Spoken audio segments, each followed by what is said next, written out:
Educational creativity চ্যানেলে সকলকে স্বাগত। ডিএ নিয়ে সবাই চিন্তিত। ডিএ অর্ডার কবে আসবে? ডিএ অর্ডার কেন দেরি হচ্ছে? সেটিং হলো কি? এরকম একটি বিষয় কিন্তু চলে আসছে। প্রায় ৭৫ দিন অতিক্রান্ত করে গেল। ৮ই সেপ্টেম্বর শেষ শুনানি হয়েছে। তো তাহলে অর্ডার কেন আসছে না? তো বিষয়টি দেখুন, গুরুত্বপূর্ণ কিছু তথ্য রয়েছে। প্রায় ৭৪ দিন অতিক্রান্ত হয়ে গেছে, ৭৪ কি ৭৫ দিন। এবার কিছু বিষয় আপনাদের দেখি। সুপ্রিম কোর্টে জাস্টিস সঞ্জয় কারোলের বেঞ্চে রিজার্ভ করা কঠিন অর্ডারগুলো, কঠিন মামলাগুলো কতদিন পর পর অর্ডার আসে, বা অর্ডারগুলো দেরি হলে কি ফলশ্রুতি আসে বা ভালো কি প্রভাব পড়ে। অর্ডার ৩ মাসও দেরি হয়, ৬ মাসও দেরি হয়। ৩ মাস মিনিমাম দেরি হলে তারা কিন্তু কোর্টকে আবার জানাতে পারে। ৬ মাস দেরি হলেও তাদের আরেকটি প্রসিডিং রয়েছে। কোনো কোনো অর্ডার আসতে ১ বছরও দেরি হয়ে যায়। কিন্তু আমার দেখা গেছে কিছু কিছু অর্ডার ৩৭ দিন, ৩০ দিন, ৪০ দিন পর পরই কিন্তু চলে আসে। চলুন আমরা বিষয়টি একটু আলোচনা করে দিই আপনাদের সঙ্গে। যদি অর্ডার আসতে দেরি হয় তার ফলশ্রুতিতে কি কি হতে পারে সম্ভাব্য কারণগুলি। আর ডিএ মামলা রাজ্য সরকারি কর্মচারীদের পক্ষে যাচ্ছে, এটা আরো একবার জোর দিয়ে বলছি, তারও কিছু পয়েন্ট। চলুন, your case appears to fall in the landmark high complexity zone. একটি একটি ল্যান্ডমার্ক হাই জটিলতা, উচ্চ জটিলতার জোনে ফেলা হচ্ছে। Judgement reserve for longer than 60 days usually. যদি কোনো জাজমেন্টকে 60 দিনের বেশি রিজার্ভ করে রাখা হয়, তাহলে কি জন্য, কি উদ্দেশ্যে রিজার্ভ করে রাখা হয় সেগুলো দেখুন। Constitutional or fundamental right question. এখানে কনস্টিটিউশনাল বা মৌলিক অধিকারের বিষয় রয়েছে কিনা, সাংবিধানিক বিষয় রয়েছে কিনা সেটা জাজমেন্ট করা হয়। কমপ্লিকেটেড ফাইন্যান্সিয়াল ইমপ্লিকেশন, যেখানে জটিল অর্থনৈতিক সম্পাদন রয়েছে, ইমপ্লিকেশন রয়েছে। নিড ফর ডক্টরিনাল ক্লারিটি, যখন বিভিন্ন কোনো মতবাদে বা তত্ত্বের বিশ্লেষণের প্রয়োজন রয়েছে। Possibility for framing A principal for future application, সেখানে একটি প্রিন্সিপাল বা নীতি গঠন করার প্রয়োজন রয়েছে, যেটা ফিউচার অ্যাপ্লিকেশন, ভবিষ্যতে অ্যাপ্লিকেবল হতে পারে। কারণ কি, ভবিষ্যতে তারা কত হারে দিয়ে দেবে বা বছরে কতবার দেবে, এই সমস্ত বিষয়গুলো এখানে কিন্তু আসতে পারে।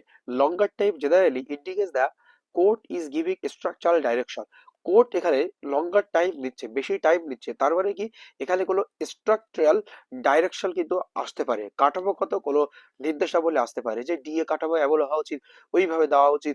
যেখানে ১৪২ ধারা প্রয়োগও আসতে পারে।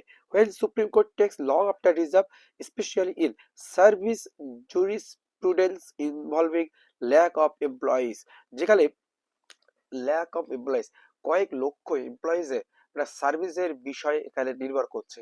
Financial liability of the state, স্টেটের একটা অর্থনৈতিক দায়বদ্ধতা।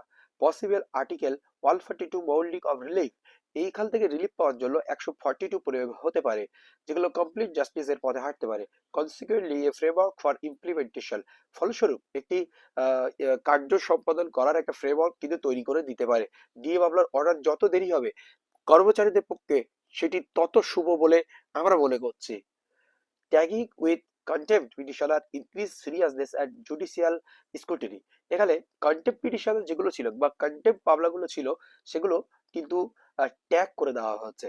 সিরিয়াস আর জুডিশিয়াল স্ক্রুটিনি, যেগুলো জুডিশিয়াল বা বিচারগত স্ক্রুটিনির প্রয়োজন রয়েছে বা সিরিয়াসনেস রয়েছে, তার জন্য কন্টেম্পট পিটিশন গুলো ট্যাগ করে দেওয়া হচ্ছে। এটা খুব ভাইটাল জিনিস। মূল এসএলপির সঙ্গে আপনারা জানেন যে বকেয়া বেতন 25% দেওয়ার কথা ছিল, সেটা কিন্তু ট্যাগিং হয়ে গিয়েছিল। তো তার গুরুত্ব কি? Tagging contempt petitioner implies the court wants to holistic order. Court সামগ্রিকভাবে একটি অর্ডার দিতে পারেন। নন compliance history of the state is influencing judicial thinking. যখন কোনো অর্ডার তারা কমপ্লাইন্স করে না, সেখানে এখানে সুপ্রিম কোর্টে একটি জুডিশিয়াল যে প্রভাবিত হচ্ছে, একটা বিচার ব্যবস্থা তার জন্য প্রভাবিত হচ্ছে, সেটা কিন্তু একটা ভয়ানক জায়গায় দেখা যায়। সেখান থেকে কিন্তু সুপ্রিম কোর্ট অন্য কিছু একটা ভাবতে পারে, যে বিচার ব্যবস্থা ভয়ঙ্কর জায়গায় যাচ্ছে বা বিচার ব্যবস্থাকে মানা হয়নি। স্ট্রেটেজিক এক্সিকিউশন অ্যান্ড মনিটরিং, এখানে এক্সিকিউশন বা মনিটরিং, কোনো কিছু কার্য সম্পাদন করা বা পরিচালনা করার একটা শক্তিশালী ভিত তৈরি করে তোলা, এটা এখানে বলা হতে পারে। Judgement timing trend suggest your case is close to completion, see similar complex matter by the same জজ হ্যাভ টেকেন। মানে সেম জজ বলতে এখানে জাস্টিস সঞ্জয় কারণ এরকম তাদের ম্যাটার গুলো 37 দিন সময় দিয়েছে মিনিমাম, কিন্তু এটার ক্ষেত্রে ৭৪ দিন, ডাবল ডে অতিক্রান্ত হয়ে গেছে, তাও আসছে না। একটা এক্সেস ডেট এখানে কিন্তু চলে গেছে। তারপরে তার মানে কিন্তু এখানে একটা বড় কিছু আশা নিশ্চয়ই করা যেতে পারে, যে একটা কমপ্লিট কিছু একটি আসতে চলেছে। তার সম্ভাব্য কারণগুলো আপনাদের দেখালাম। এবার ডিএ মামলা জয়ের জন্য কিন্তু একাধিক কারণ রয়েছে। মৌলিক অধিকার বা এক্সটেন্সিভ কনসিডারেশন, মৌলিক অধিকারের প্রশ্ন এখানে তোলা হয়েছিল। 3টি রিভিউ খারিজ, শেষ রিভিউ খারিজকে সরকার চ্যালেঞ্জ করা যা আইনে নিষিদ্ধ। শেষ যেটি রিভিউ রয়েছে তারা আইনে নিষিদ্ধ বা সেটাকে চ্যালেঞ্জ করা যায় না। এর আগে 3টি রিভিউ কিন্তু খারিজ হয়েছে। কোনো স্টে না থাকা সত্ত্বেও 6 বছর ধরে আদালতের রায় সরকার না মানা। আদালতের রায় সরকার 6 বছর ধরে মান্যতা করেনি। 3 আদালতেই সরকারের বিরুদ্ধে আদালত অবমাননার পিটিশন রয়েছে, যে 3টি আদালতে স্যাট, কলকাতা হাইকোর্ট বা কলকাতা হাইকোর্টের যে 2টি বেঞ্চ বা সুপ্রিম কোর্টে, এখানে 3টি আদালত সরকারের বিরুদ্ধে আদালত অবমাননার পিটিশন কিন্তু এখানে রয়েছে, যে সরকার তার অর্ডারে মান্যতা দেয়নি। শুরুতে শুনানির আগেও পরে মোট 3বার সুপ্রিম কোর্টের তরফে সকলের লিখিত সাবমিশন চাওয়া হয়েছে। শুনানি শুরু হওয়ার আগে বা শুরুতে বা শুরু হওয়ার আগে বা পরে মোট 3বার সুপ্রিম কোর্ট দুই পক্ষের নিকট থেকে রেসপন্ডেন্ট বা পিটিশনারদের পক্ষ থেকে সাবমিশন চাওয়া হয়েছে। শুনানির আগে সকলকে সব বিষয়ে লিখিত সাবমিশনের অনুমতি, শুনানির আগে সকলকে লিখিত সাবমিশন দেওয়ার কথা। টানা 4 দিন ধারাবাহিক শুনানি। সুপ্রিম কোর্টে যার নজির ভিড়। কেন নজির ভিড় বলা হচ্ছে? সুপ্রিম কোর্টে কোনো একটি বিষয়ের উপরে টানা বড় বড় 4 দিন শুনানি হওয়াটা খুব চাপের ব্যাপার, বড় মামলা বা বড় বিষয় না হলে। সেই ডিএ বিষয়টিও জাস্ট সঞ্জয় কারণ একটি বড় মনে করেছিলেন। 3টি আদালত অবমাননার পিটিশনকে এসএলপি তে ট্যাগ করা।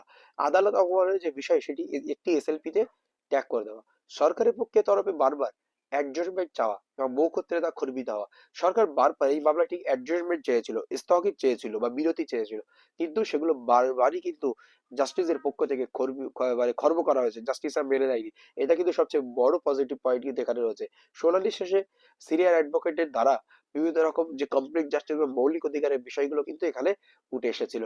এই হচ্ছে আজকে পুরোপুরি মোটামুটি একটি আপডেট আপনাদের জন্য দিলাম।